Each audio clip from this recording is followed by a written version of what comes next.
शरद पवारांच्या पठ्ठ्याने इतिहास घडवलाय, 21व्या वर्षी नगराध्यक्ष बनलाय। आता हा नगराध्यक्ष कोण सांगते। बुलढाण्यातल्या सिंदखेड राजाच्या विकासाची चावी आता सौरभ तायडेंच्या हाती आली। अवघ्या 21व्या वर्षी सौरभ तायडे या तरुणानं ऐतिहासिक विजय मिळवलाय। मतमोजणी म्हणजे काल निकाला दिवशी सौरभ तायडेंचं वय 21 वर्ष 10 महिने 28 दिवस इतकं होतं। सौरभ तायडे हे राष्ट्रवादी काँग्रेस शरदचंद्र पवार पक्षाकडून निवडणुकीच्या रिंगणात उतरले होते। प्रचारादरम्यान शरद पवारांच्या राष्ट्रवादी काँग्रेस पक्षाच्या कुठल्याही बड्या नेत्याची प्रचार सभा सिंदखेड राजामध्ये झाली नाही।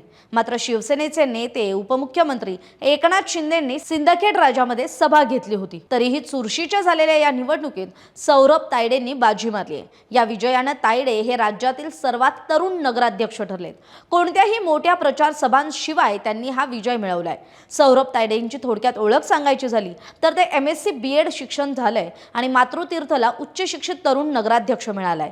त्यांचं प्राथमिक आणि माध्यमिक शिक्षण आणि पदवीचं शिक्षण हे सिंदखेड राजा शहरातच झाले। सौरभ तायडेंना आई वडील 2 बहीण असं त्यांचं कुटुंब आहे। त्यांच्या कुटुंबाला राजकीय वारसा आहे। अगोदर त्यांच्या आजींनी सुद्धा उपनगराध्यक्ष म्हणून काम पाहिले। नगराध्यक्ष पदाच्या निवडणुकीत विजय मिळाल्यानंतर दैनिक सकाळशी बोलताना सौरभ तायडे म्हणतात, हा विजय माझा वैयक्तिक नसून सिंदखेड राज्यातील सर्वसामान्य नागरिक, युवक आणि माझ्यावर विश्वास टाकणाऱ्या प्रत्येक मतदाराचा आहे। मिळालेल्या संधीचं सोनं करून दाखवत सर्वांना सोबत घेऊन शहराच्या सर्वांगीण विकासासाठी प्रामाणिकपणे काम करणार असल्याचं सौरभ तायडेंनी म्हटलंय।